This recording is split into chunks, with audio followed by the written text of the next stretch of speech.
Hello and welcome. नमस्कार दोस्तों, स्वागत है आपका अपने यूट्यूब चैनल राज सक्सेस पॉइंट में। आज के इस वीडियो में हम जनरली लेकर के आए हैं आपके लिए इलेक्ट्रोस्टैटिक्स में पूछे होने वाले एमसीक्यू के बारे में, that means multiple choice question के बारे में। चलिए बिना किसी देरी के स्टार्ट करते हैं वीडियो। ये जो हमारा क्वेश्चन है वो क्लास 12 के फिजिक्स इलेक्ट्रोस्टैटिक्स यानी यूनिट 1 से है। तो हमारा पहला क्वेश्चन है, आज का हमारा पहला क्वेश्चन है कि डायमेंशन ऑफ चार्ज, मतलब चार्ज का डायमेंशन यानी विमीय सूत्र क्या होता है, आवेश का विमीय सूत्र क्या है। आपको हमारे स्क्रीन पे 4 ऑप्शन दिख रहे होंगे, जिसमें पहला ऑप्शन है m0 L t-1 ये -1, दूसरा है m0 L0 ta और तीसरा m-1 L-1 t2 a -2 और चौथा नंबर है m0 L0 t-1 ये। अगर आपको आंसर पता है तो आप हमें कमेंट सेक्शन में कमेंट कर सकते हैं, नहीं तो हमने साथ ही में आपको हाईलाइट करके दिखा दिया आंसर। तो हमारा ऑप्शन हो जाएगा option number B, m0 L0 t ये। चलिए आगे की ओर बढ़ते हैं और क्वेश्चन नंबर 2 हमारा क्या है कि 1 coulomb charge is equivalent to, कि 1 कूलम चार्ज किसके इक्विवेलेंट होता है, मतलब कितने के बराबर होता है। ऑप्शन ए दे रखा है 3 × 10⁹ ESU, ऑप्शन बी हमारा 9 × 10⁹ ESU और ऑप्शन सी है 8.85 × 10⁻12 ESU और ऑप्शन डी है नन ऑफ दीज। ऑप्शन ये हमारा राइट आंसर है 3 × 10⁻9 ESU। ESU का मतलब क्या होता है, इलेक्ट्रोस्टैटिक यूनिट। ये क्या है हमारा, तो चार्ज का जिसको CGS यूनिट बोलते हैं वो होता है इलेक्ट्रोस्टैटिक्स यूनिट। चलिए बढ़ते हैं अगले क्वेश्चन की ओर और अगला क्वेश्चन हमारा ऐसा यूनिट ऑफ परमिटिविटी यानी एप्सिलॉन नॉट इज। ऐसा यूनिट क्या हमारा, एप्सिलॉन नॉट का ऐसा यूनिट क्या होता है, ठीक है। ऑप्शन नंबर ये है Newton metre square per coulomb square, option B है पर newton metre square per coulomb square और सी ऑप्शन है हमारा क्या, पर newton per metre square coulomb square और ऑप्शन डी है 9 यूनिट। हमारा राइट ऑप्शन हो जाएगा ऑप्शन नंबर सी, बोले तो पर newton per metre square coulomb square, या फिर इसी को बोलते हैं कूलम स्क्वायर पर न्यूटन पर मीटर स्क्वायर, ठीक है। बढ़ते हैं अगले क्वेश्चन की ओर। तो अगला क्वेश्चन है हमारा question number 4, the value of absolute permittivity is. Absolute permittivity यानी एप्सिलॉन नॉट का वैल्यू मेरा क्या होता है। तो ऑप्शन नंबर ये है 9 × 10⁹ per newton metre square per coulomb square, option B है 9 × 10⁻9 per newton per metre square coulomb square, option C है 8.85 × 10⁻12 per newton per metre square per coulomb square, option D है 8.85 × 10⁻12 per newton metre per coulomb square. हमारा right answer है option number C यानी 8.85 × 10⁻12 per newton per metre square coulomb square. इसी के साथ अगले question number 5 की ओर बढ़ते हैं। क्वेश्चन नंबर 5 हमारा है वैल्यू ऑफ 1/4 एप्सिलॉन नॉट यानी के, ठीक है, जिसको इलेक्ट्रोस्टैटिक कांस्टेंट के नाम से भी जानते हैं, इज इक्विवेलेंट टू, किसके बराबर है। तो ऑप्शन ये है 9 × 10⁹, ऑप्शन बी है 9 × 10⁻9, ऑप्शन सी 9 × 10⁻10 और option D none of these. तो सही ऑप्शन है हमारा 9 × 10⁹ ऑप्शन। ये जो हमारा क्वेश्चन है क्लास 12 के साथ साथ आने वाले जितने भी कॉम्पिटिटिव एग्जाम है उसके लिए भी इम्पॉर्टेंट है। बढ़ते हैं अगले क्वेश्चन की ओर और आते हैं क्वेश्चन नंबर 6 में। क्वेश्चन नंबर 6 क्या कह रहा है कि व्हेन ये body is charge its mass, जब कोई बॉडी चार्ज हो जाता है तो इसके मास पे क्या इफेक्ट पड़ता है या फिर इसका मास क्या हो जाता है। तो क्या बोल रहा है, ऑप्शन हमारा दिया हुआ है इंक्रीज, क्या ये बढ़ता है इसका मास चार्ज होने पे, decrease, no change, may increase, may decrease. क्या बोल रहा है कि कोई भी बॉडी चार्ज होने पर इसका मास इंक्रीज करता है, डिक्रीज करता है, उसमें कोई चेंजिंग नहीं आता यार, हो सकता है बढ़े हो सकता है घटे। तो ऑप्शन हमारा डी जो है वो राइट है, में इंक्रीज और डिक्रीज, मतलब घट भी सकता है बढ़ भी सकता है। अगर कोई भी बॉडी पॉजिटिवली चार्ज होती है तो उसका मास जो है वो डिक्रीज करते हैं, लेकिन नेगेटिवली चार्ज होती है तो हमारा इंक्रीज करते हैं। चलिए देखते हैं option number 7, sorry question number 7 अगला question, the force applied between two charge separated by R is proportional to. क्या बोल रहा है, the force applied between two charge separated by R is proportional to. बोल रहा है दो चार्जों को अगर आर डिस्टेंस से सेपरेट करें तो आर जो होगा वो किसके प्रोपोर्शनल होगा। Option A R square, option B R, option C r⁻⁻1, option D r⁻⁻2। ये हमारा राइट ऑप्शन हो जाएगा D number r-2।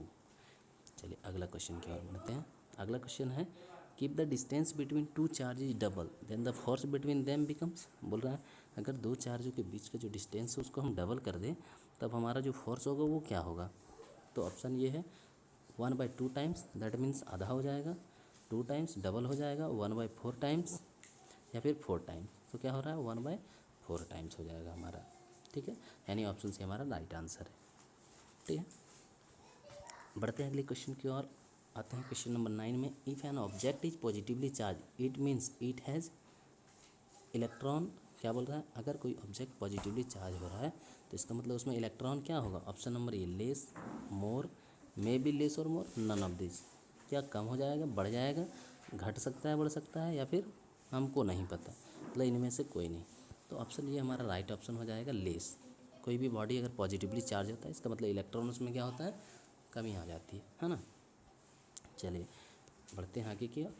Question number 10 में पहुंच गए हैं और आता है हमारा अगला क्वेश्चन। ऐसा unit of linear charge density, linear charge density का ऐसा यूनिट हमारा क्या होगा। Coulomb per metre square, coulomb per metre, coulomb square metre square और कूलम मीटर स्क्वायर। हमारा राइट आंसर हो जाएगा कूलम पर मीटर, है ना।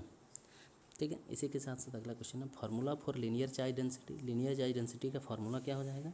तो बोल रहा है कि लीनियर चार्ज डेंसिटी का फार्मूला Q/L, बी नंबर है Q/A, सी नंबर Q/T और डी नंबर Q/V। तो राइट ऑप्शन हमारा Q/L, क्योंकि हमने पढ़ रखा है linear charge density. Linear charge density को लैम्बडा से डिनोट करते हैं, लैम्बडा बराबर Q/L। Q का मतलब चार्ज, तो ऊपर से हम यूनिट निकाल सकते हैं इसका। तो चार्ज का यूनिट हमारा क्या हो जाता है कूलम, और L मतलब लेंथ की बात करें तो इसका क्या हो जाएगा मीटर। तो ऊपर चला जाएगा तो हो जाएगा कूलम पर मीटर, इसलिए लीनियर चार्ज डेंसिटी का हमारा right option B number coulomb per metre होता है। और यहाँ हमको फार्मूला पता चल गया 11 नंबर क्वेश्चन में कि लीनियर चार्ज डेंसिटी का फार्मूला होता है लैम्बडा इक्वल टू Q/L, है ना। चलिए आगे की ओर बढ़ते हैं। इसी टाइप से आप एरियल चार्ज डेंसिटी और वॉल्यूम चार्ज डेंसिटी को भी कह सकते हैं। चलिए इसी के साथ रिलेटेड क्वेश्चन है dimensional formula for linear charge density is. Linear charge density का डायमेंशनल फार्मूला क्या हो जाएगा। हम इजीली से बता सकते हैं कि लीनियर चार्ज डेंसिटी का डायमेंशनल फार्मूला क्या हो सकता है, क्योंकि हमने अभी पढ़ा था लैम्बडा इक्वल टू Q/L। तो यहाँ से डायमेंशन पता चल जाएगा। Q का डायमेंशन क्या होता है, Q का डायमेंशन 80 और L डायमेंशन इसका L का क्या हो जाता है L। तो L ऊपर चल जाएगा AL-1T। तो इसका मतलब ऑप्शन दिया हुआ था हमारा ALT-B-1, बी नंबर है AL-1T और सी नंबर LT-1 A-1 और डी था L-1T-1 ये। तो हमारा राइट ऑप्शन हो जाएगा बी, मतलब AL-1T जो हमने यहाँ दिखाया। ऊपर हमने लिखा है AT और नीचे L, तो L ऊपर जाएगा तो हो जाएगा AT और L-1, है ना। चलिए बढ़ते हैं आगे की ओर। अगला क्वेश्चन है how many electron constitute in 1 coulomb charge. 1 coulomb charge में कितना इलेक्ट्रॉन रहता है। हमारा ऑप्शन दिया हुआ है A number 6.25 into 10⁻18, B number 1.6 into 10⁻19 और C number 62.5 into 10⁻18, D number none of these. हमारा राइट ऑप्शन हो जाएगा 6.25 इंटू 10⁻18। ओके, बढ़ते हैं अगला question. The relative permittivity of a medium is. बोल रहा है किसी भी मीडियम का रिलेटिव परमिटिविटी यानी एप्सिलॉन आर जो होगा उसके बराबर क्या होता है ना, उसके बराबर हमारा क्या हो जाएगा। तो ये नंबर है E into epsilon nought, B number E plus epsilon nought, C number epsilon nought और D number E minus epsilon nought. तो राइट आंसर हमारा ऑप्शन नंबर सी यानी epsilon nought. Epsilon R equal to क्या होता है, epsilon R equal to हो जाएगा E/एप्सिलॉन not. Okay, चलिए आगे बढ़ते हैं। अगला क्वेश्चन है क्या हमारा, which of the following charge is not exist. बोल रहा है निम्न में से कौन सा चार्ज एग्जिस्ट नहीं करेगा। ठीक है, तो ऑप्शन ये है 3.2 into 10⁻19, option B 6.4 into 10⁻19, option C है 2.4 इंटू 10⁻19 और ऑप्शन डी 1.6 इंटू 10⁻19। तो हमारा यहाँ राइट आंसर हो जाएगा थर्ड नंबर बोले तो क्या हो जाएगा 2.4 इंटू 10⁻19, है ना। क्या हो जाएगा हमारा राइट आंसर, हमारा राइट आंसर है 2.4। एक मिनट लाइन पर रहिए, थोड़ा सा कुछ प्रॉब्लम आ रही है इसमें।